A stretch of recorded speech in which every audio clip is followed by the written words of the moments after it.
Monsieur Brun, le 182. Oui, merci Monsieur le Président. Moi, je vais porter à nouveau le débat sur cette taxe sur les transactions financières. Je le fais depuis 4 PLF avec Constance. Je rappellerai que d'abord, c'est un dispositif qui a été mis en place par le président Nicolas Sarkozy. À l'époque, beaucoup ont dit que ça ne marchera jamais. Aujourd'hui, c'est quand même plus d'1 milliard d'euros de recettes au budget de l'État. Depuis, une crise mondiale inédite est passée par là et elle nous invite à reconsidérer, je crois, beaucoup de nos certitudes. Et je pense que ces derniers mois, beaucoup de prérequis, beaucoup de doctrines ont volé en éclats.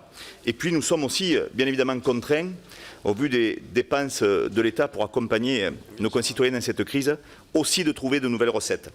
Voilà pourquoi je propose d'élargir l'assiette de la taxe sur la transaction financière, d'augmenter son taux et de réintégrer les transactions dites intra-journalières. Moi, je pense qu'il faut qu'on avance là-dessus. C'est un sujet qui peut rassembler de façon transpartisane. Il faut qu'on avance là-dessus au service de l'économie réelle et au service de tous ceux qu'on a appelés les premières et secondes lignes ces derniers mois, c'est-à-dire les invisibles indispensables qui vivent de leur travail durement et qui ne se retrouvent plus dans ce système ultra financiarisé. Je vous remercie. La parole pour le 50. Merci Monsieur le Président. On va faire d'une pierre trois coups. Je défendrai le 50, 51, Merci, le 52 qui vise à étendre le taux et l'assiette de la taxe sur les transactions financières.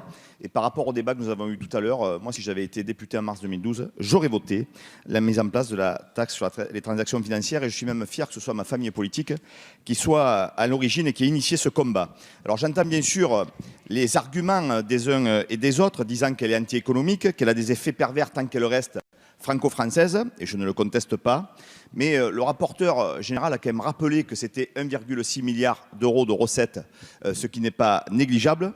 D'ailleurs, Président Le Fur, on a un débat pour qu'elle soit totalement fléchée sur l'aide au développement.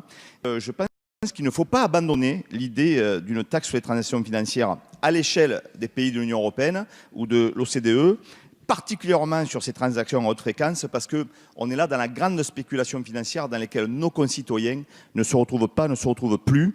Et on a démontré, la France a démontré qu'on peut prendre le leadership de ce type de sujet, notamment avec la taxe sur les GAFAM, et qu'on peut prendre le leadership sur ces questions de justice fiscale au niveau international. C'est donc dans le sens, pour moi, de l'histoire, et je défends, maintiens ces trois amendements. Merci. Merci. Alors...